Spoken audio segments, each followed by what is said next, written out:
মধ্যপ্রাচ্যে কি শুরু হয়ে গেল আরেকটি ভয়াবহ অধ্যায়?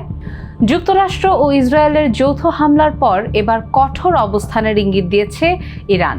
দেশটির সর্বোচ্চ ধর্মীয় নেতা আয়াতুল্লাহ আলী খামেনি সহ শীর্ষ কর্মকর্তাদের হত্যার প্রতিবাদে তেহরান যে এবার চুপ থাকবে না সেটাই স্পষ্ট হচ্ছে সাম্প্রতিক বক্তব্য ও পরিস্থিতির গতি প্রকৃতি দেখে।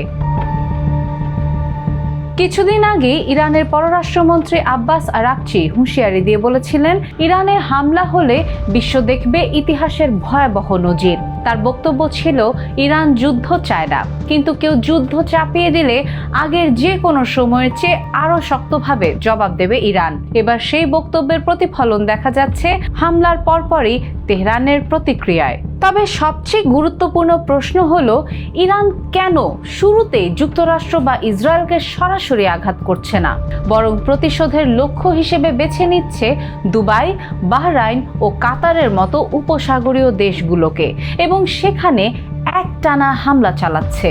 বিশ্লেষকদের মতে এর পেছনে রয়েছে বাস্তব কৌশলগত হিসাব। গত 4 দশকেরও বেশি সময় ধরে ইসরায়েল নিয়মিত রকেট ও মিসাইল হামলার অভিজ্ঞতার মধ্যে রয়েছে। দেশটির প্রতিরক্ষা ব্যবস্থা বেশ শক্তিশালী, জনগণও এমন ঝুঁকিপূর্ণ পরিবেশে অনেকটাই অভ্যস্ত হয়ে গেছে। একইভাবে মধ্যপ্রাচ্যে থাকা যুক্তরাষ্ট্রের সামরিক ঘাঁটিগুলোও সম্ভাব্য ইরানি আক্রমণ মোকাবেলায় সবসময় উচ্চ প্রস্তুতির মধ্যে থাকে। কিন্তু সৌদি আরব, দুবাই বা বাহরাইনের মতো দেশগুলো দীর্ঘমেয়াদী হামলা ও অস্থিরতা সামাল দেওয়ার মতো করে প্রস্তুত নয়। সেখানে সাধারণ মানুষের মানসিক প্রস্তুতি এবং রাষ্ট্রীয় অবকাঠামোগত সক্ষমতা দুটোই ইসরায়েলের মতো যুদ্ধ অভ্যস্ত বাস্তবতার সঙ্গে তুলনীয় নয়। ফলে এ ধরনের চাপ দীর্ঘমেয়াদী হলে খুব অল্প সময়ের মধ্যেই উপসাগরীয় অঞ্চল জুড়ে ভয়াবহ অস্থিরতা ছড়িয়ে পড়তে পারে বলে সতর্ক করছেন বিশ্লেষকরা। আরেকটি বড় কারণ হচ্ছে অর্থনীতি। সামরিক বিশ্লেষকদের মতে তেহরান মূলত প্রতিপক্ষকে সামরিকভাবে নয়, অর্থনৈতিকভাবে চাপের মধ্যে ফেলতে চাইছে। দুবাই, কাতার ও বাহরাইনের মতো দেশগুলো যুক্তরাষ্ট্রের অন্যতম বড় ইনভেস্টর। এই দেশগুলোর অর্থনীতি পর্যটন, আন্তর্জাতিক বাণিজ্য এবং তেলের উপর ব্যাপকভাবে নির্ভরশীল।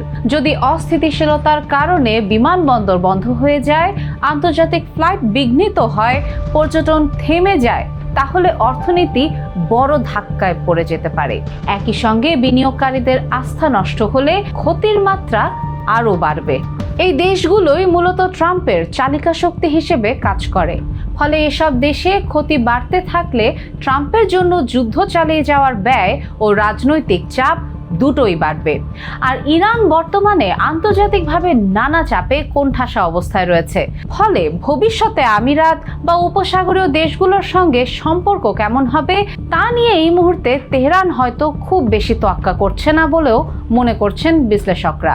অনেকের মতে ইরান এখন এমন কৌশল নিচ্ছে যাতে প্রতিপক্ষের খরচ দ্রুত বাড়ে এবং সমঝোতার চাপ তৈরি হয়। বিশ্লেষকরা আরও বলছেন, ইরানের রেজিম পরিবর্তন হলে এবং সংঘাত দীর্ঘায়িত হয়ে আঞ্চলিক রাজনৈতিক ভারসাম্যে বড় ধরনের পরিবর্তন এলে মধ্যপ্রাচ্যের মানচিত্রই বদলে যেতে পারে। সেই পরিস্থিতি তৈরি করার একটি উপায় হতে পারে টানা 10 থেকে 15 দিন যুদ্ধ অব্যাহত রাখা। তবে উপসাগরীয় দেশগুলোর জন্য এখন সবচেয়ে জরুরি বিষয় হলো ক্ষয়ক্ষতি নিয়ন্ত্রণ। তাদের অগ্রাধিকার থাকবে দ্রুত হামলা বন্ধ করা এবং স্থিতিশীলতা ফিরিয়ে আনা।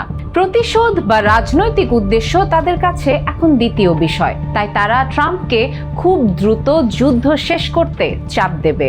সব মিলিয়ে মধ্যপ্রাচ্যের এই সংঘাত এখন আর শুধু সামরিক লড়াই নয়, এটি অর্থনীতি, কূটনীতি এবং আঞ্চলিক ক্ষমতার জটিল সমীকরণে পরিণত হচ্ছে।